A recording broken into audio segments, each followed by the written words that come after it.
sa OFW Diaries.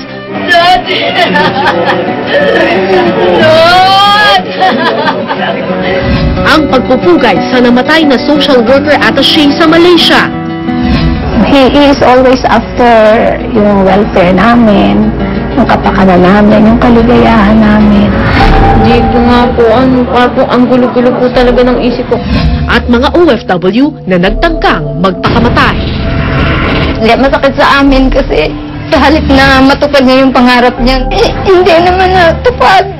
Kasi may nangyari na sa kanya. Wala siyang ibang hinangad kundi ang makatulong sa mga kababayan nating nagtatrabaho sa Malaysia. Pero nitong Agosto 7, biglang naputol ang kanyang misyon. Natagpuan siyang patay sa loob ng kanyang apartment. Kilalanin ng social worker attaché na si Finardo Cabilao.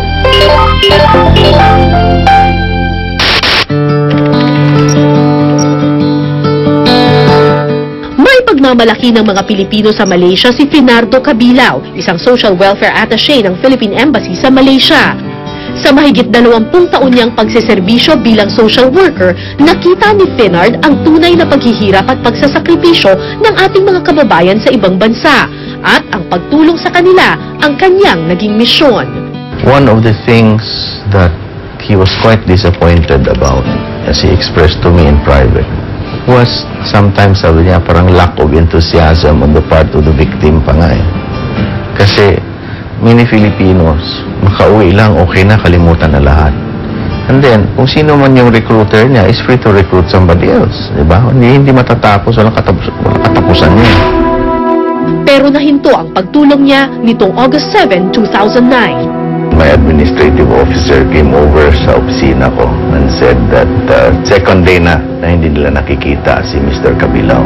So tinawagan ko from my phone and voicemail lang sumasagot. So I asked the administrative officer, sabi ko, isama mo yung police attaché, puntahan mo. Kasi baka nadulas sa banyo or many things can happen pag mag-isa ka. O mga 30 minutes later, tumawag yung administrative officer ko na sabi niya, masama ang nangyari. Natagpo ang wala ng buhay si Finard sa kanyang apartment sa Kuala Lumpur, Malaysia. Sumunod ako dun sa apartment ni Mr. Cabilao. So doon, nakita namin. I agreed na hindi na lang siya unconscious. There was no doubt na hindi na siya buhay. Nung sinabi niya lang nga na wala na si Finard, na-shock ako, halos hindi ako makapaniwala.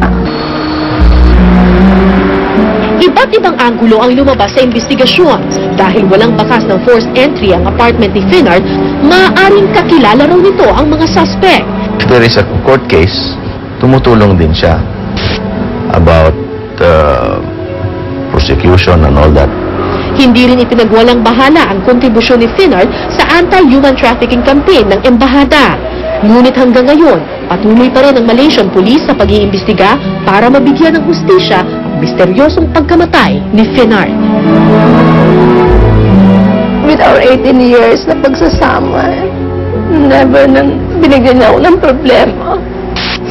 Talagang ako superlative talaga ang description ko kay Finard. Hindi lang siya mabait, pero napakabait. Hindi lang siya maalalahanin, napakaalalahanin.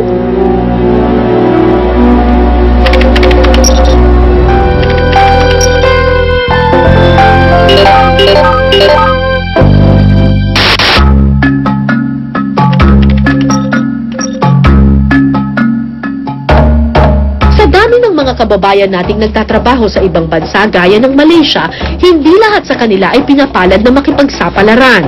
Pero maswerte ang Bukit Harapan, isang non-government organization o NGO sa Malaysia dahil may isang katulad ni Finard ang kanilang matatakbuhan. Si Finard, alam ko na talagang agresibo siya para tulungan yung mga bata at mga kababaihan na natrap doon sa issue ng human trafficking sa Kuala Lumpur at pakita na rin doon sa iba pang mga area sa Malaysia. Bukod sa pagiging welfare attaché ng embahada sa Malaysia, nangunguna rin sa adhikain ni Finard ang mapigilan ng iligal na pagpapadala at pagpapatrabaho ng mga Pilipino sa Malaysia o illegal trafficking. Personal din siyang tumutulong sa mga kababayan nating walang trabaho at walang matirahan. Kwento ni Jesusa, mabuting asawa at mabait na ama sa kanyang mga anak si Finard. Si Finard kahit direktor na siya, naglalaba yan, naglilinis ng bahay. Hindi yan lumalabas ng bahay ng Sabado at Linggo.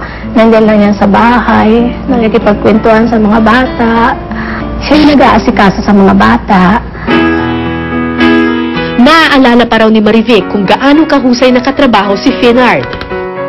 Napaka-memorable siguro sa amin ni Pinad yung mga pinagsamahan namin pagiging analyst.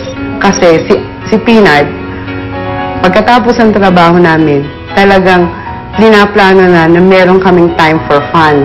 We go out during weekend. Nakaplano yan kung saan kami pupunta.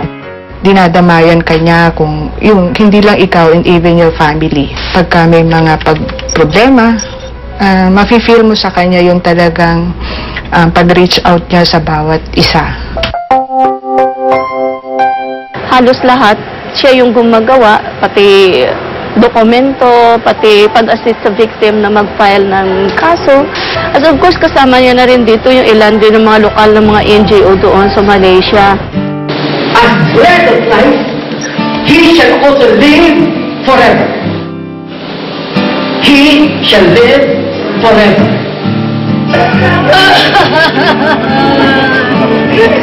Daddy! Lord! I love you. Take care. Ingat. Lord, Naudlot man ang pagtulong ni Finard sa mga Pinoy sa Malaysia, ang ibinahagi niya siguradong mag-iiwan ng panghabang buhay na aral at inspirasyon sa kanyang mga naiwan. My respect for him is growing. Na dati nang mataas.